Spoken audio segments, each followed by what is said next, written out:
प्रिय विद्यार्थियों, आज मैं आपसे तद्धित प्रकरण में आए ठगदिकार की चर्चा कर रहा हूँ। ठगदिकार में एक प्रत्यय आता है ठक प्रत्यय। ठक प्रत्यय आता है एक, उस ठक प्रत्यय की मैं आपसे चर्चा करूँगा। दो सूत्र हैं जिसमें से एक प्रथम सूत्र है तेन दीव्यति खनति जयति जित्तम। सूत्र क्या है? तेन दीव्यति खनति जयति जित्तम। सूत्र का अर्थ बताना चाहूँगा। दीव्यति खेलने वाला, खनति खोदने वाला, जयति जीतने वाला, जितम जीता गया। इन चार अर्थों में कौन कौन से? खेलने वाला, खोदने वाला, जीतने वाला, जीता गया। इन चार अर्थों में कर्ण तृतीयांत प्रातिपदिक से, कर्ण ध्यान रहे तृतीया विभक्ति, कर्ण तृतीयांत प्रातिपदिक से तद्धित संज्ञक ठक प्रत्यय होता है। ठक में भी क हलंत की हलंत्यम सूत्र से इत संज्ञा हो जाती है। ठ में दिया हुआ अ उच्चारणार्थक है, मात्र ठ हलंत शेष रहता है। एक शब्द है आक्षिक है, आक्षिक है। अक्षय दीव्यति, अक्षय दीव्यति। अक्ष में पासा, पासे जो होते हैं ना, पासों से खेलने वाला।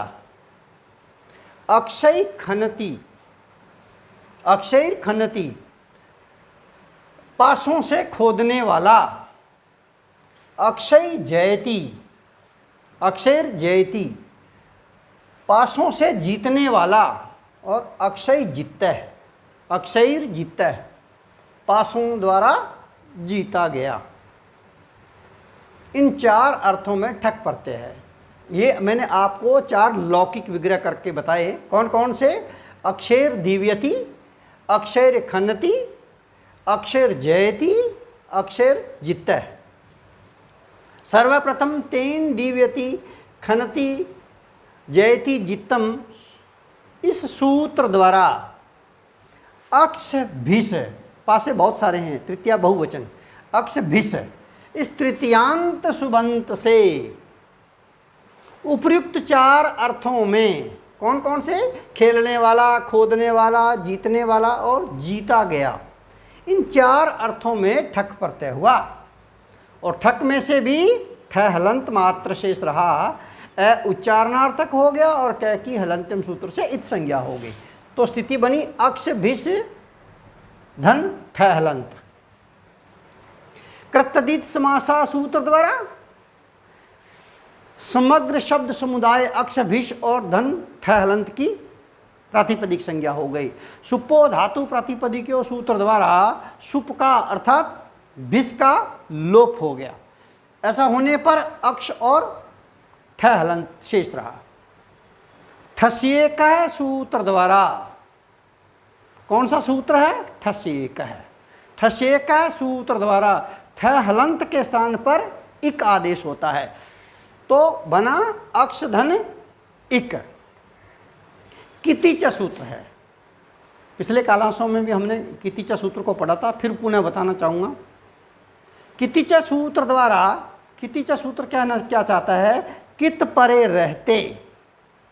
क्योंकि ठक का क हलंत की इत संज्ञा हुई थी, इसलिए वह कित है। कित परे रहते आदि अच को वृद्धि आदेश हो गया, तो अक्ष के ए को आ हो गया और बना अक्ष धन इक। यचिभम सूत्र द्वारा अक्ष की हम लोग भय संज्ञा कर देंगे। और यस्येति च सूत्र द्वारा भय संज्ञक अक्ष के अंत्य अच ए का लोप कर दिया, तो अक्ष क्ष हलंत धन इक और बना आक्षिक। स्वोजस सूत्र से प्रथम विभक्ति के एक वचन में सु और स हलंत को रुत्व विसर्ग होने पर आक्षिक प्रयोग सिद्ध होता है।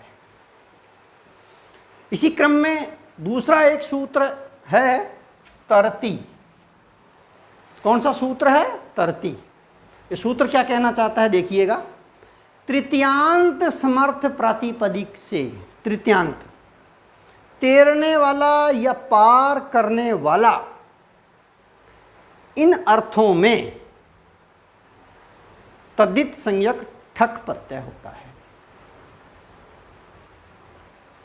जैसे औडुपिकः, इंपॉर्टेंट है ये शब्द रूप, औडुपिकः। आक्षिका भी महत्वपूर्ण है, दोनों ही परीक्षा की दृष्टि से दोनों इंपॉर्टेंट हैं। औडुपिकः, औडुपिकः उडुपेन तरतीति, उडुपेन तरतीति, उडुप से अर्थात छोटी नाव से पार करने वाला, छोटी नाव से तैरने वाला, इस अर्थ में औडुपिकः। ये लौकिक विग्रह था, उडुपेन तरतीति। तो सर्वप्रथम तरती सूत्र द्वारा उडुपटा, तृतीय विभक्ति है, नौका द्वारा, उडुपटा, इस तृतीयांत सुबंत से ठक प्रत्यय हो गया। तो आया उडुपटाधन ठहलंत। कृतदित समासा सूत्र से समग्र शब्द समुदाय की प्रातिपदिक संज्ञा, किस किस की? उडुपटाधन ठह की। सुपो धातु प्रतिपदिक सूत्र द्वारा सुप का अर्थात टा का लोप, तो स्थिति बनी उडुप धन ठह। ठसे का सूत्र द्वारा ठह हलंत को इक आदेश हो गया, तो उडुप धन इक। कितिच सूत्र द्वारा कित परे रहते, क्योंकि क्या की इत संज्ञा हुई है उधर ठक की, तो इसलिए कित परे रहते आदि अच, उडुप के आदि अच उ को, ह्रस्व उ को वृद्धि आदेश औ हो गया, तो बना औडुप धन इक। यचिभम सूत्र द्वारा औडुप की भय संज्ञा, और यस्येति च सूत्र द्वारा, पहले यचिभम सूत्र से हमने औडुप की भय संज्ञा कर दी, और यस्येति च सूत्र द्वारा भय संज्ञक औडुप के अंत्य ए वर्ण का लोप हो गया, तो पै के ए का लोप होने पर पहलंत, तो औडुप धन इक, और दोनों को मिलाया तो बना औडुपिक। स्वोज सूत्र से प्रथम विभक्ति के क्वचन में सु और सहलंत का रुत्व विसर्ग होने पर औडुपिक बनता है। तो मैंने आज आपसे ठगदिकार में ठक प्रत्यय की चर्चा की, और उसमें भी दो सूत्र की, तेन दिव्यति खनति जयति जित्तम और तरति, इन दो सूत्रों की चर्चा की, और साथ ही साथ मैंने आपको आक्षिकः और औडुपिकः इन दो शब्द रूपों की सिद्धि भी मैंने आपको करके बताई। अगले कालांश में फिर हम नए प्रत्यय को लेकर के मिलते हैं आपसे।